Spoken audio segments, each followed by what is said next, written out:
In this section, we dig a little bit deeper into the theory behind linear transformations. We talk about kernels and ranges, and we begin to get matrices involved in these linear transformations.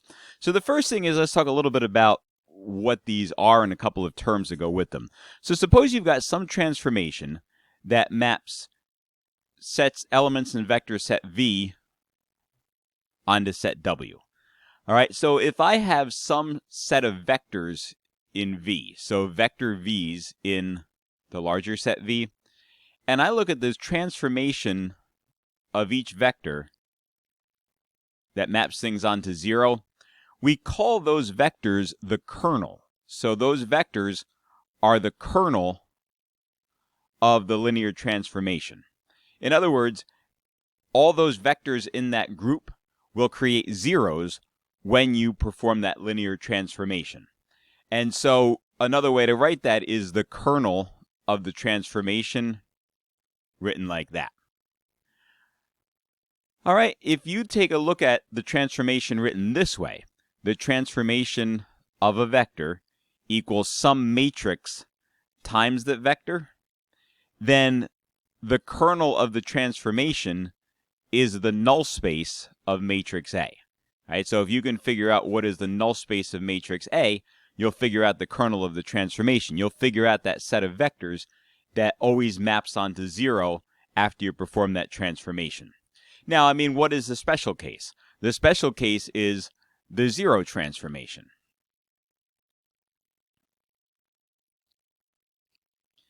And in the 0 transformation, that transformation on the vectors equals the 0 vector for all vectors in that space.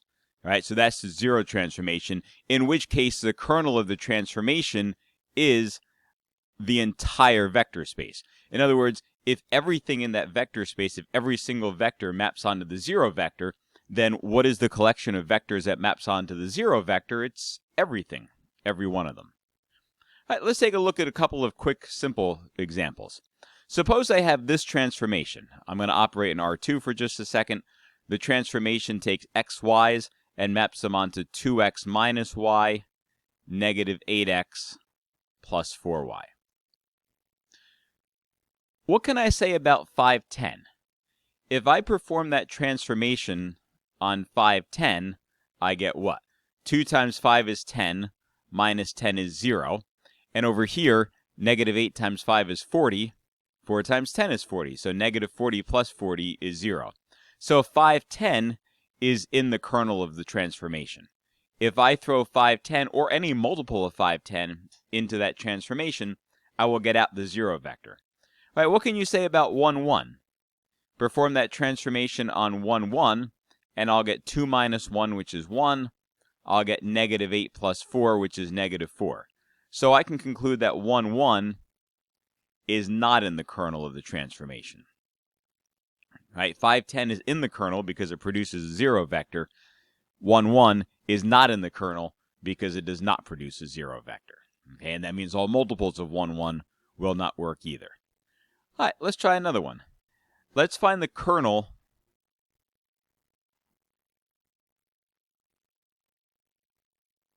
of the linear transformation that maps elements in R3 onto elements in R2 and is defined by the transformation of a vector equals a matrix times the vector, where matrix A is the matrix 1, negative 2, 1, 0, 2, 1.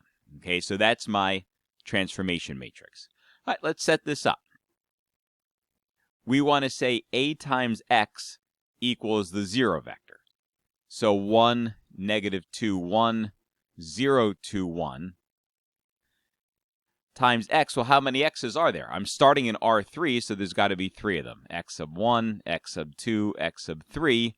And I'm ending in R2, so the 0 vector on the output of that transformation is in R2. All right, well, what would happen if I recreated this? I'd have x1 minus 2x2 plus x3 equals 0, and I have another line, 0 plus 2x2 plus x3 is also equal to 0.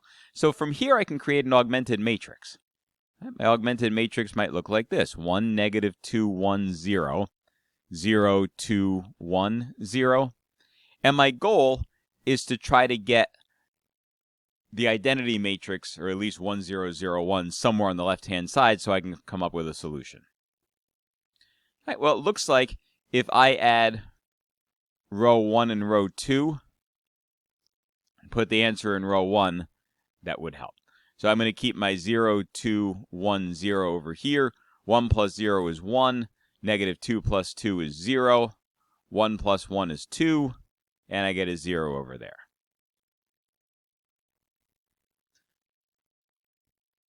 I guess the other thing I could do is I could divide that bottom row by 2. So I get 1, 0, 2, 0, and 0, 1, 1 half 0. Okay. So now I'm ready to come up with a way that these variables are related to each other. First of all, I need a parameter. Let's let x sub 3 be t. On that bottom row, it says x sub 2 plus half of t equals 0.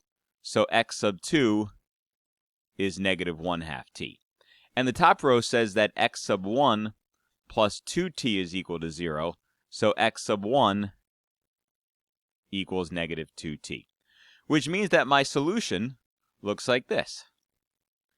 X sub 1, x sub 2, x sub 3 equals t times negative 2, negative 1 half, 1. What that means is that any multiple of that will work as a solution to that system that produces zeros. So the kernel is any multiple of that vector. If you want, you can even report it as what? Negative 4, negative 1, 2. Right? Another way to explain this is that the kernel of that transformation is the span of that vector negative 2, negative 1 half, 1. Right? Any linear combination, any multiple of that will work as the kernel. The kernel of that transformation is also a subspace of the domain. So somewhere that negative 2, negative 1 half, 1 lives in set V. So the kernel of a transformation is a subspace of the domain. So if this original set came from some vector space V, then that span also lives in that vector space, and it's not just a random set within that vector space, it's actually a subspace. Now, that's a subspace of V. How about a subspace of W? Well, for that, we'll introduce a new term and we'll call it the range. Okay, so the range of a linear transformation is a subspace of W. And here's how it looks. Suppose this is set V, or vector space V. This is my domain. In that domain lives the kernel. Over here in set W, we're going to call this the codomain.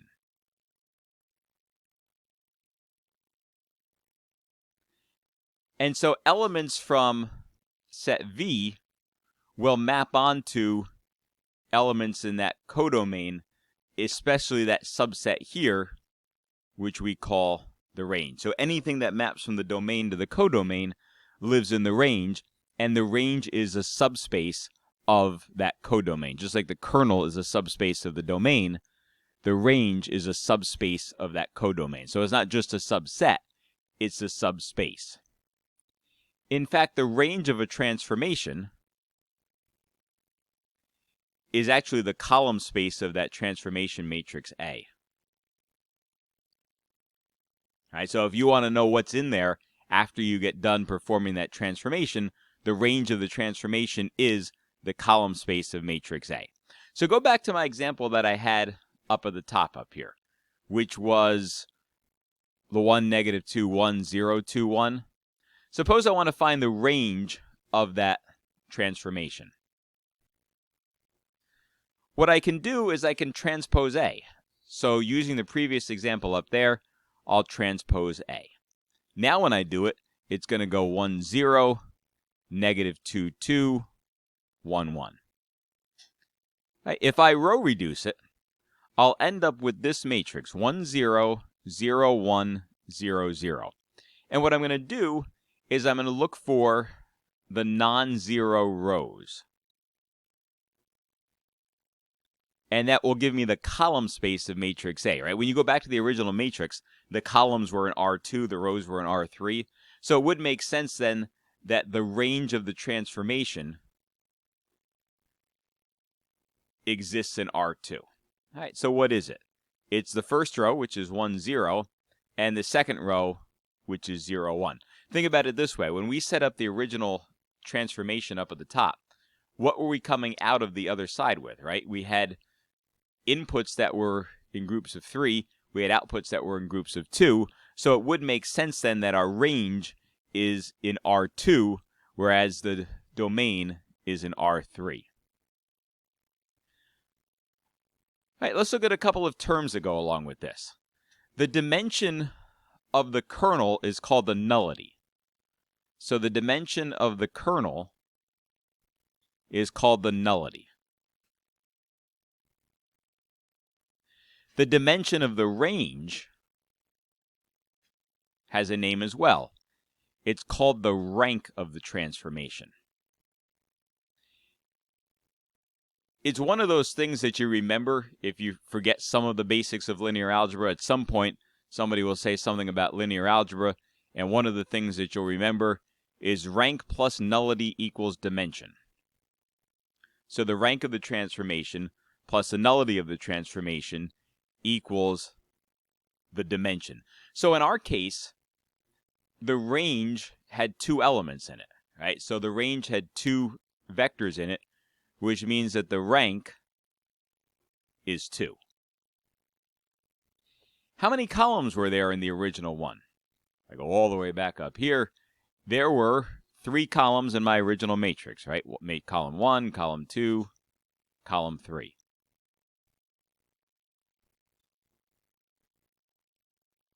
How many vectors were in the null space? Oh, we calculated that at 1.2. All right, didn't we come up with right over here? There was 1 vector in our null space. And so it turns out that that really does work that way. If you add the rank plus nullity, you'll get the dimensions of the domain. All right, so sometimes you will see it written like this also. The dimensions of the range plus the dimension of the kernel equals the dimension of the domain. Hey, I think of it as rank plus nullity equals number of columns. All right, let's look at another example. Let's look at this transformation over here. So I've got a transformation that's defined by matrix A, where matrix A is 1 over 6, negative 5 over 6, negative 5 over 6, 25 over 6. And I'd like to get out of this as much information as I can. Kernel, nullity, range, rank, all that. So the first thing is, let's row reduce this. If you notice, the top row and the bottom row are multiples of each other, which means that the top row I can keep as 1/6, negative 5/6, and when I do a linear combination of top row and bottom row, I'll end up with 2 zeros over here, multiply top and bottom row by 6, and I go out and multiply the top row by 6, and I get 1, negative 5, 0, 0. So that's my matrix A. What can I figure out? Well, if I want to find the kernel is determined by taking that transformation of a vector and mapping it onto the 0 vector. So I could find the kernel by simply taking that matrix A and dropping in a column of zeros. And right away, I know that I need a parameter. So I'll let x sub 2 be t, then x sub 1 will be 5t. So the kernel of the transformation is going to be some parameter of 5, 1. All right, so any multiple of 5, 1 will give me a 0 vector. That means I can answer another question right away. I know the nullity of the transformation is 1 because there's one vector in the kernel. All right, let's say now I want the range, right? So I've got the kernel, I've got the nullity. So now if I want the range, I got to go back and find the column space. So if you go back to the matrix 1, -5, 0, 0, that's up on the top right of your screen in blue, we're going to look for those columns with the leading ones. In this case, is that one over there. Now, that means we got to go back to the original matrix to determine what the column space basis is for matrix A. It's 1/6 -5/6. Well, instead of writing 1/6 -5/6, maybe it looks better if I write as 1 -5. So the range of the transformation is 1 -5, which means the rank of the transformation is also 1. So I have one basis vector in the kernel, I've got one basis vector in the range, and you notice that if I add up the rank and the nullity,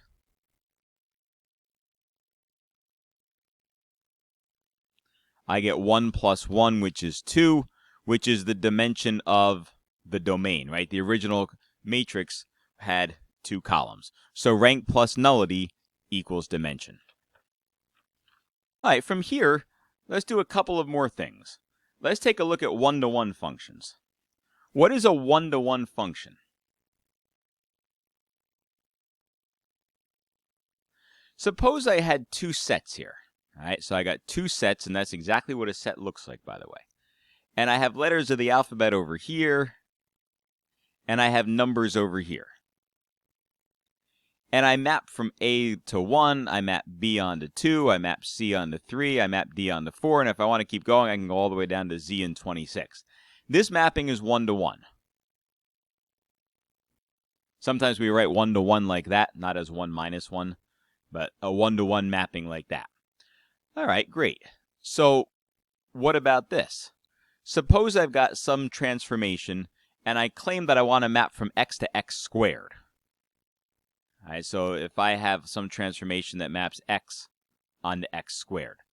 Well, that causes a little problem because I can map 2 onto 4, but I can also map -2 onto 4.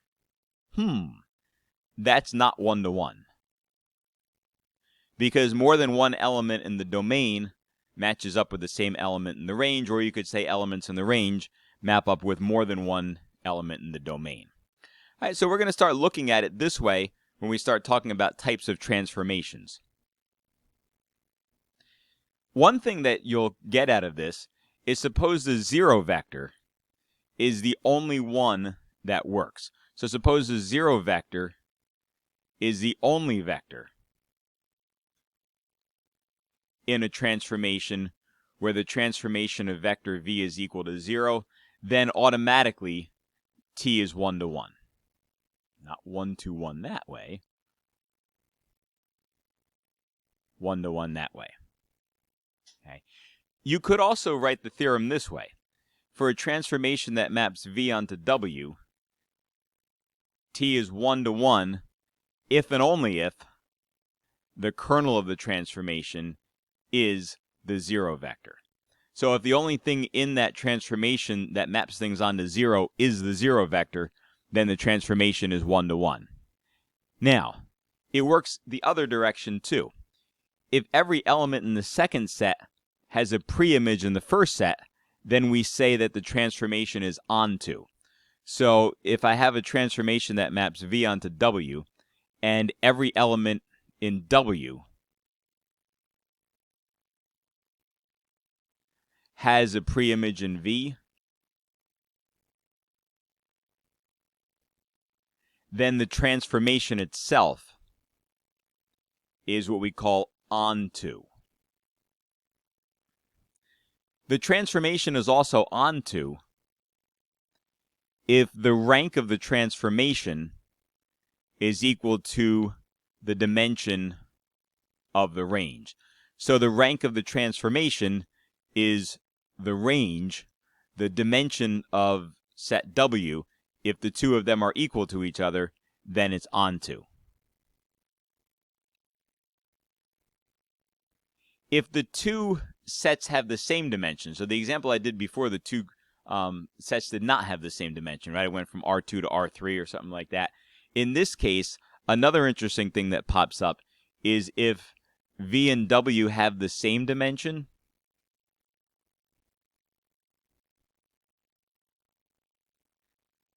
then T is 1 to 1 if and only if it's onto.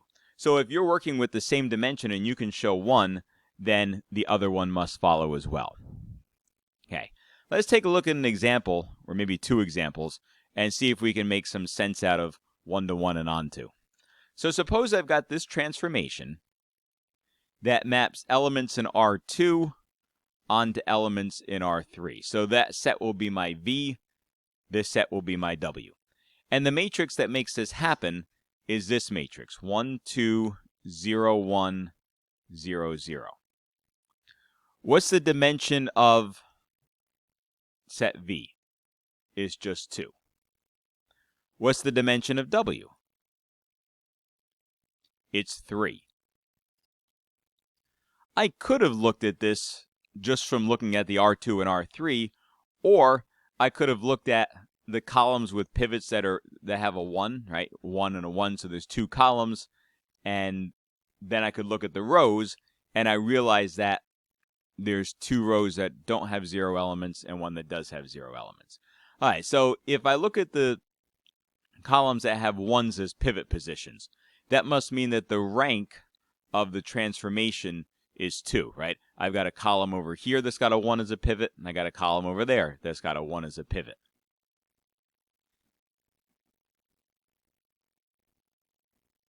What's the dimension of the kernel? Well, remember we said that rank plus nullity has to equal the number of columns? So rank plus nullity has to equal the number of columns in the matrix. Well, the rank is already 2. I've only got 2 columns in the matrix, so I can fill in immediately that the nullity has to be 0. Because the nullity is 0, that's the dimension of the kernel, right? Because the nullity is 0, therefore, it's 1 to 1. But is it onto? Well, let's come back over here. The rank of the transformation, we said, was 2, because that was the number of columns with the non-zero pivots, or the 1 pivots, I should say. The dimension of the range and the rank of the transformation are not equal to each other, so it's not onto. And that doesn't violate any of our rules. Up on the very top of your screen, it says if V and W have the same dimension, then it's true that 1 and 1 and onto are the same thing. But in this case, they don't have the same dimension, right? I'm going from R2 to R3, so that theorem doesn't hold. In this case, then we look at the dimension of W, we look at the rank of the transformation. They're not equal to each other, so it's not onto. All right, let's try another example here. Let's take a look at this transformation. I've got a transformation that maps from R2 to R2, and it transforms x, y values onto x minus y, y minus x. All right, let's figure out if it's 1 to 1, onto, neither, both. What does the matrix look like? Let's line up our x's and our y's. We have 1 for the first, -1 for the second, right? In the second one, I put the y and the x backwards from what you would think. In the second row, I've got a -1 and a 1, right? So my first column, I've got x equals 1, x equals -1. The second one, I've got a -1 and a 1. So that's my matrix A. If I add the 2 rows together, I come up with this, 1, -1, 0, 0. The dimension of the domain is 2. Right? Because I can see that there's 2 that were in R2. What's the rank? The rank of the transformation is 1. Right? Because I can see that there's 1 column that has a 1 in the pivot position. What's the nullity? Well, the nullity is also 1. There's 1, if I set this equal to 0, then I would end up with something like this, 1, -1, 0, 0, 0, 0. And so we could set up x1 equals x2, so you end up with two parameters like that. And so 1, 1 is in the kernel. What does that mean? That means that the kernel is not equal to just a 0 vector, right?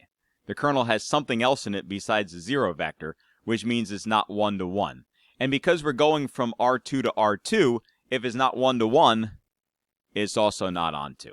Okay, so if you have sets of the same dimension, then you can simplify it just a little bit by saying if it's one, it's the other. If not, then it's not. All right, let's introduce a new word. Isomorphisms, one of my favorite words to use.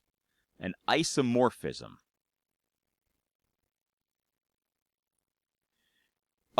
That happens if a linear transformation is both 1 to 1 and onto. We call it an isomorphism, or we say that the transformation is isomorphic. All right? Two finite dimensional vector spaces are isomorphic if and only if they have the same dimension. So two finite vector spaces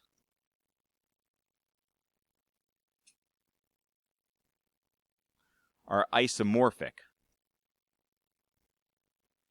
if and only if they have the same dimension.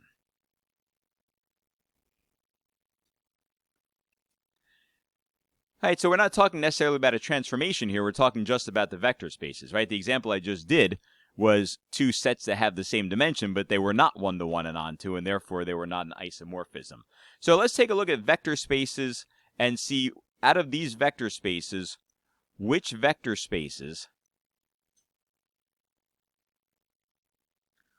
are isomorphic to R6, right? The set of all real numbers and 6 tuples.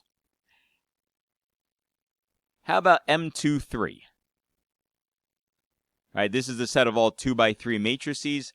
Yes, because the dimension is equal to 6. How many basis vectors will you need? You'll need 6. Ones in each of those 6 spots. How about P sub 6? Remember, this is polynomials of degree 6 or less? No. Because remember that degree 6 or less includes your constant, so you actually have a dimension of 7. How about P5? Yeah, that works. Because P5 has a dimension of 6. So that's finite vector spaces that have the same dimension as what you're trying to use, right? It's isomorphic to R6, so you want sets that have 6 elements in them, a dimension of 6. So yes, P sub 5, the set of all polynomials of degree 5 or less, is isomorphic. And that is the end of this section.